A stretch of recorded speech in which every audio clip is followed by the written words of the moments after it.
heard from several of her colleagues how great she is. And she also flew in a helicopter as a nurse, so she's one of those types. And also she's a seamstress, so she's got a jack of all trades. And I'm excited to talk to you about what you've been up to, Jessica. Thank you for having me. I'm excited to be here. So just tell us a little bit about yourself, and then we'll get into what everybody wants to talk about. So yeah, like you said, I'm have been an ER nurse or worked in emergency nursing and as a helicopter flight nurse, and then until last summer, it was like 10 plus years, so it was a little bit time for a break. So since end of last summer, I've been working at an urgent care and then also teaching a preschool class of 3-year-olds. That's amazing. If I could choose any job that wasn't nursing, and kid you not, it would be preschool teaching. You know, it is weirdly like nursing. Like it is like working the drunk unit, the drunk tank, except they smell better. And they actually like learn things and make better choices. So it's kind of like, it's hopeful. It gives you hope. Like you're making a difference. You're getting somewhere on your day to day, right? Right. It's so funny. I seriously love the fact that you were in the helicopter too, and ER. You're a badass. I love it. Tell us, you have a lot of funny stories. I know you do. So tell us your funniest nursing story. Oh, so I know when I talked to Kevin on his podcast, I use this one, but it's so good. So I have to tell it again. But it was early on in my career. Like I might have even been on my like final capstone. Okay. I always knew I wanted to go right into the ER. So I was so green and I had a charge nurse that was really good at like putting me in very uncomfortable situations, like enough that I would learn something. And we had this kind of frequent flyer ETOH lady that came in, and she was always just belligerent and fighting. And even though, you know, she was my height, she was like 5'2", so she's this tiny thing, but she'd just come in like just so fierce. And this charge nurse sent me into the locked room to give her a B-52. Of course. Yeah. Like, throw me to the wolves. Uh-huh. And she had just gotten in, so there were I don't know, there was a ton of EMS, there were firefighters, there were police officers, there were security guards. All I just remember is like all these muscles in uniform, and then I'm like, you know, excuse me. And she's screaming just horrible profanities. And I get to the foot of the bed, and then like all of a sudden she just stops, like the room goes silent, which was even scarier.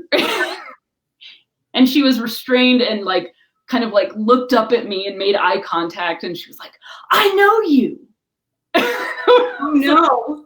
I don't think so. You know, like 25-year-old naive self. She's like, no, I know you, girl. And I was like, oh, okay. She said, don't I know you from AA? Just like, I was like, And all your co-workers were like, everyone turned around and were like, like, it is so funny. It was so funny because, you know, she thought we were buds. And I think about her, you know, every once in a while. I'm like, I hope she's still, you know, round and kicking. And because then every time she came in, it was like I was cool. Like I was the nurse that she would deal with. Like if I was there, she would settle down and chill out. That is so funny. Well, you made a new BFF. Yes, right. Hilarious. All right, so you started making masks when all of this COVID outbreak first started, and that turned into NurseMade, right? It did, yes. Okay, so tell us a little bit about that journey and about NurseMade as a whole. Yeah, so how it started was a project called the AB Mask Project. and it's named after a nurse friend of mine, Anna. That's her initials, and she's working in Washington. So they kind of, were hit with it earlier than we were. And she, I was kind of having a weird feeling because I felt like we weren't training or kind of preparing as I guess I had expected. And then I talked to her a couple times, and she said that she just kind of, mentioned the things that we all are experiencing, where it's like we're being used to, or we're expected to use N95s for a week at a time. Like we don't have masks. We're low on meds and supplies. And I was just really it came out of like some anger and just wanting to do something productive as opposed to just being really angry. So I made the N95 cover, like kind of as a visual protest, and with maybe a little bit of protective value, and it just took off. Like it went crazy viral, and I reached out to a friend of mine because I had this idea for a canary in a mine. Like, I felt like, the nurses on the front lines, like we're the canaries. And he just kind of ran with it and like helped me with the website. So all of this is just, I don't know, it's only been 5 weeks, 6 weeks, if that. Yeah. But yeah, so much has happened. So you initially started with a N95 cover, if you will. Mm-hmm. And that pattern evolved and it changed, and now it has a filter. And so as it's now, it can be used if it's in dire straits and you're out of N95s because it has the filter, or if you're not at work, going to the grocery store, that kind of thing, protect yourself outside of work. How do you feel like we can best utilize it? If we're utilizing it in the hospital setting, do you have any recommendations as far as like washing it daily, or how do you recommend we take care of it when we're donning and doffing? Yeah. So it's the kind of thing is like I would just feel sick to my stomach if I saw an ICU nurse wearing a mask of my design, like, cause that's like, I hope we don't reach that point. Yeah. That being said, I know that we're being, PPE's being rationed. And there's been times where we don't really have the option to use, the type of protection we want. So, and also, like I told you earlier, like I wear my mask when I go out to the grocery store or go to the post office. Most definitely it needs to be washed like every day or after an encounter. Ideally, like you don't want to be just like the N95s, like we don't want to be taking it off and then having to put it back on and then taking it off again without washing it, because it just increases the chance of contaminating yourself. But yeah, they're really, the ones I've been making are super high quality cotton, and they're pre-shrunk, so they can be just thrown right into the laundry. So you did lots of research on the type of filters that would be most effective. And then you also tested them, like we test for our N95s with the temp and the aspartame that some of us said, no, we couldn't taste, and we could actually taste. And right. Any big deal. And now we're wishing that we had a better fit, right? But anyway, so you actually fit tested this sucker, right? I did. And yeah, so I fit tested it with a lot of different matte or like filter type inserts. Okay. And yeah, with like I actually did get it to pass. I didn't even believe it, but yeah, I wore it around my house for an evening, like trying it different times, and with a really high grade filter. So a HEPA vacuum bag filter is what I got it to pass with. Okay. The other good news, even with the filters that weren't as rated for as small particles, okay, aspartame would come through like in 10 minutes, or maybe if I like sprayed it up here, it didn't. But as soon as I did the direct to the face, it would come through, but I was able to, where I was getting it was like right here, which made me believe like I was getting a seal here, but it was the filter material that it was coming through. Okay, interesting. So yeah, like I said, like I think the use for these is like for those times where, you know, we need our N95s to be used appropriately for the people that need them most, and those are the people on the front lines in hospitals taking, you know, providing direct patient care. So if someone can use this, so it frees up an actual N95 for a healthcare provider, then for sure. So yeah, absolutely. I mean, you think about maybe security guards that aren't actually in the rooms, or different people that, I mean, there's so many bodies. Yeah, registration clerks, housekeeping. Well, I mean, housekeeping, just, you know, maybe not cleaning a contaminated room. They need to have, but yeah, just so many people where it's kind of like on the fence. But this, I do believe like this design can filter, as long as the filter material is appropriate. Like filters better than a surgical mask. So yeah, for sure. So the American Nursing Association, I believe it was, put out a really good step-by-step donning and doffing protocol, if you will. And some facilities have been fortunate enough to have a donning and doffing monitor, essentially. So one nurse, some facilities I was reading had a donning and doffing manager. So the manager was walking around monitoring donning and doffing. Some it was like an extra pair of hands. That person was involved with that process.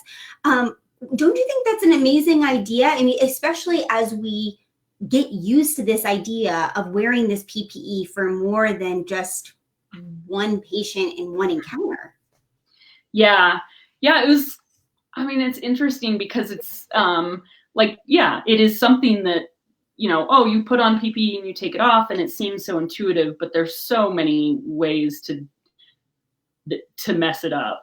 And I found actually a couple of weeks ago, I found I was like reminiscing to Ebola, you know, the threat of Ebola days, because I just felt like we were practicing and training and had all of these resources. And so, yeah, I was even going back and found some of my old pictures from that. And yeah, I mean, that was part of the doffing, is there was always someone there standing by, whether that was to spray off your, you know, the areas of high contamination with a disinfectant, or just to keep an eye on what you're doing. I think it's really an essential part. Yeah, the person that was standing there in the article that I was reading was involved in wiping down your papper right as you walked out, and then you proceeded to doff the rest of your equipment in the appropriate order. Especially now that we're having to reuse them for so long, I think it's essential for us to make sure that we're appropriately protecting ourselves, because as you and I were talking about before we went live, your contamination is going to happen most often when you're doffing that contaminated equipment. Yeah, when you're taking it off. Yep, for sure. So I don't know how many facilities are actually using a doffer, but you know of people who are being furloughed or not being used, to your pointage. Maybe you can point that out to management, that perhaps it's an idea and it would be a super helpful resource for your unit. So many people are making and buying masks. What are some key factors in making a safe mask if they have one at home and they're wondering, okay, Jessica said that these are some key factors in her mask. How can we, if we've already purchased one, ensure that whatever we have on hand is a safe mask? Well, I mean, I think that there's not really a safe mask per se, right? Like in the news, they talk about like N95s and how a lot of people like are wearing them inappropriately. So I think you have to be careful, because it's like, you don't want something to give you a false sense of security. Absolutely. I think the other thing to remember is like, you know, basic physics of the matter, you know, like you can line that with 50 layers of flannel or whatever. But if you have big gaps on the side, the air is, you know, it's going to take the path of the least resistance, which is through the gap by your cheek. It's not going to go through the filter material. Yeah.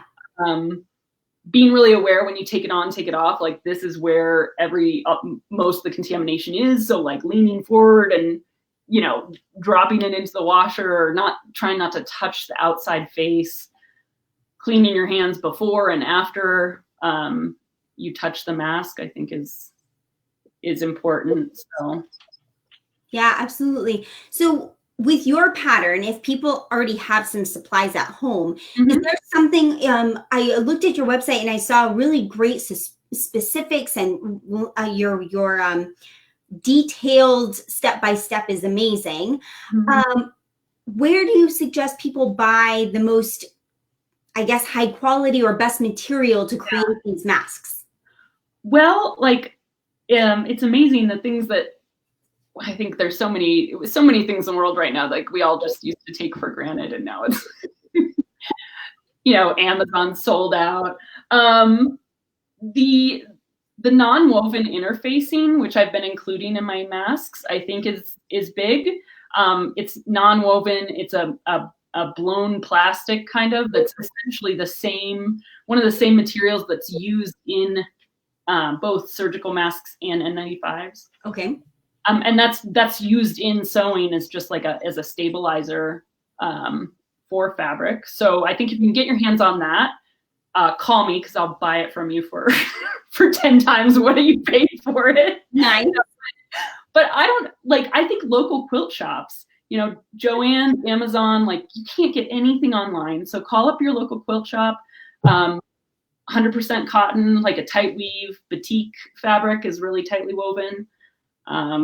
I even hit up my neighbor the other day because my order of interfacing is a couple days delayed. So she gave me some of the extra stuff she had on hand. So I think reach out to the people that you know that sew. Pre-shrink it, because that, you know, tightens the weave and the fibers up. And you also make sure your mask fits after you wash it. Yeah. So with this step-by-step simple instructions, you literally, I'm not a sewer, but I felt like if I had a sewing machine, I would give this a shot. But what made you go with the ties versus elastic? I mean, in hindsight, we know you're a genius because everyone is dying. Their ears are killing them. But what made you go with that to begin with? Well, I don't know. it was dumb luck. I mean, like, I have elastic here that was like slightly too thick, and I was like, oh no, like, and we always joke, like, I've got ears that, you know, stick out. And I tried it with elastic, and I was like, oh, hell no.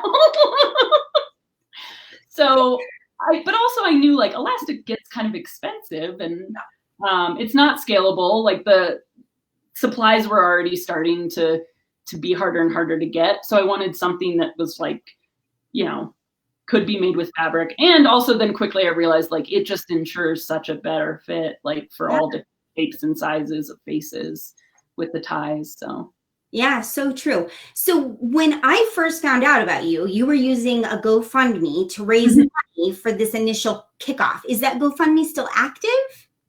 It's not. I mean, we because we, like, when I first started it, that too, I was so overwhelmed with how you know, generous so many people were.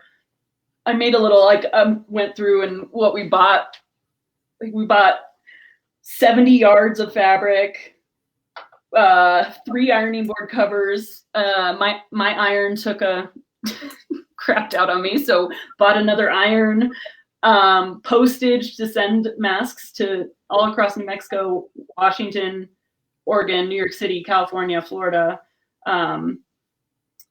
So I think, I mean, that's what I wanted it to kind of just go to the cause. And yeah, my hope with NurseMade is, you know, because then I had people that were offering to buy masks, and I love the whole, like, you know, Tom's model, like you buy one, donate one. Yes. And that's still my goal. Like right now, since it's just myself and my mom and my aunt sewing, like for every 4 that are bought, we donate one, like a really well made, just like the ones that we're selling. But yeah, I would love to be able to scale that to 1-to-1. How are you finding those people to donate to? So you sell 4, you donate 1. Where are those going? How are you getting those out to frontline workers? Yeah. So the other thing is just, I mean, it's pretty local right now. Okay. Or just people that reach out. I mean, a lot of the, I know a group of nurses in New York City reached out to me, and I sent them a bunch. So Good. yeah, but I mean, there's so many great groups that I think that, you know, the community is kind of formed, that are local, you know, by state. So yeah. I've loved watching the community come together, and people want a task to do, right? Like, well, I don't sew, but I can give you this financial gift, or I can't sew, but I can come bring you materials and take whatever you've created and drop it off or mail it or whatever. So many people are pitching in to make this effort go further and further, because let's be honest, so much of our community no longer sews. It's not a gift like it used to be from grandma who sat down and taught you the skill of sewing. Right. So as we as a community have come away from that, it's so cool to watch so many people give their shot at it. Like, all right, let's try this. Yeah, I think it's great. I'm like, oh, maybe this kind of will.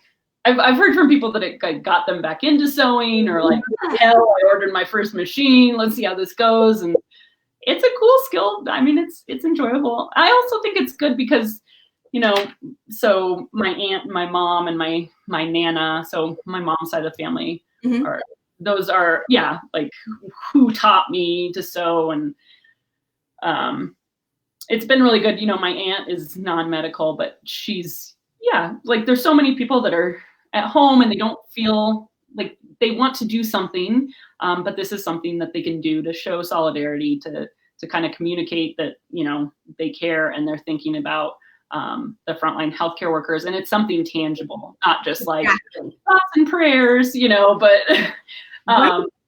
something that they can actually, that someone can hold. And even if just someone thought of you enough or cares about you and wanted to make this tangible item for you. Absolutely. I agree. So after this pandemic is long gone, what do you foresee NurseMade doing next?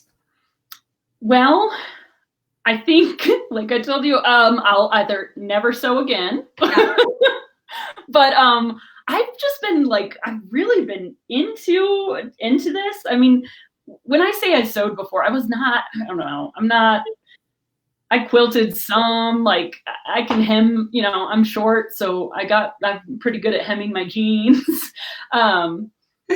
This is by far, like, this is the first time I've ever tried to design anything. And I've really enjoyed the process of like the, you know, construction of it and tweaking patterns. So I don't know. I also love, there's some great fabric. I told my mom, I was like, this has totally justified my like hoarding fabric for gone through it all. It's like, yes, I knew.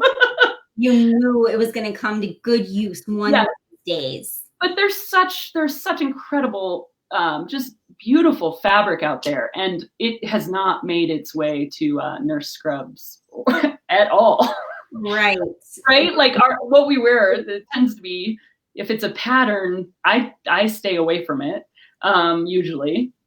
And I don't know, scrubs are just weird things. And I'm kind of realizing, like, you know, by being in this game and just doing this for a while, like I've kind of absorbed this understanding of what I might like, or how something could be made that actually fits and is good looking and stylish, not just cutesy and, you know, holiday print. Like, I don't know if you've been buying any of the newer scrubs, but some of them are super tight, and then you're like, how do these scrub pockets even work? Like I sit down and the stuff just falls out of them, you know? I know, yeah, and some of them, oh, God bless them. Like some of the younger nurses I work with, I'm like, yeah, you look so damn cute in those, but I put on jogger scrubs and I'm like, Oh no. And they're just, I feel like they're like, should I be working out in this? Like, cause it's so like technical fiber and wicking fabric. And I'm like, should I be going for a run after my 13-hour shift? No, I love that they've come away from the boxy, really hideous, awful looking scrubs that I wore 20 years ago when I first started. But but there's room for improvement for sure. You mentioned that you're making some scrub caps too? Yes, I finished the pattern today. Hey, let's see. Oh, that's cute. And I'm gonna line this, so this will be all the cover, but yeah, so it came out really cute, I think. And then I made it enough so that I can tuck my hair up in it. Smart. I'm gonna have to show you because I do. And I want to have a mask too if you have one over there. Yeah. So I really enjoyed it. So I don't know, maybe something will come of this. I love that about nursing. I never thought I'd go like, into design, but I love that I can still advocate for, my people. And I love the ingenuity and innovation. Yes, that is so cute that we have seen come through nursing during this pandemic. I mean, it's always been there. And crash cars were designed by nurses. Right. There's so many things we could go off on a tangent about everything that nurses have created. But I love the fact that this is just showing the innovation and ingenuity of nursing as a team. It's amazing. Yeah, I mean, it's awesome. Like, right? That's what we do. It's especially as emergency nurses. Like we are very good at figuring it out with what you got. Yeah, what constraints or the constraints of what we're working in. So for sure. Also, like, yes, I've got stickers in, so when you order it, it comes in a little bag. That looks official. I know. I love it. Oh my gosh, that's so cute. So yeah, super. And then this is the pocket, and then it has the the interwoven or non-woven interfacing right there. But then you could also put something else in. So that's awesome. Super cool. You're amazing. So what are you most excited about and in your career as a nurse? I don't know. I think I was kind of at the point I'd kind of hit a lot of my goals. Like I went to the ER, I flew, and I did flight nursing and worked at a level 1 trauma center. And I was kind of at the point where it's like, I don't know. I don't even know if I want to do this anymore. And emotionally, I needed a break. And I don't know. I also love, like, I write some, and I've written some strongly worded essays. And you right? I love I love advocating for our profession. Yeah. And I like sewing, and I don't know, maybe I can do something with that. Well, I cannot wait to see what you come up with next. And there's a viewer asking if she can buy a cap from you. I will share her website information. You'll be able to have access to all of that. And you can buy all you want from Jessica. Yeah. And also the pattern. So, I really believe in like the open source, free source. So like my main impetus with doing the website is to provide like the pattern for free. So like no email, you don't have to sign up for another site. You can just print the PDF off. And so if you're, someone that sews, like, it is yours. It's like I just want it to be out there in the world. But yeah, the generosity of that. Yeah, all the sales, like it, goes back into the cause. So, yeah, the scrub caps I'll probably have up on the website this weekend. But yes, I would love to send her one. Awesome, that's great. So we're going to close out with what is your favorite nursing hack? And I mean, you did some pretty cool stuff. So if you could list one favorite nursing hack, what would it be? Oh, it's so simple. It's not cool at all. And I don't know, like if I go back to the bedside, no, I'll totally share this. So I think, you know, it's so weird. People in times of illness, like, or they lose control, you know, they come into the hospital and they don't have any control, and they kind of understandably like regress to some of those basic needs, which is like, I need to use the bathroom. What do you mean I can't eat or can't drink? Mm-hmm. And one thing I found, and I've run this by several anesthesiologists who they said that, yes, this is, you know, your body produces this much spit every hour. So I'm not messing up anyone's surgery, but it will endear patients to you. If you bring them a little medicine cup, even if they're NPO, I mean, I get it. They can't eat, they can't drink, but you bring them a little medicine cup full of ice. Oh. So like 5 ice chips, but you have to let them know that you're breaking the rules for them. Like you have to be like, well, just this then one. It makes you super cool. And then oh my gosh, they'll be indebted to you for forever. I love it. Well, Jessica, thank you so much for giving us your time today. And we've learned so much, and I'm so excited for your endeavors in NurseMade. Check the link. I will send all the information right here at the top. So check the notes, guys. Thank you for tuning in. Awesome. Thank you.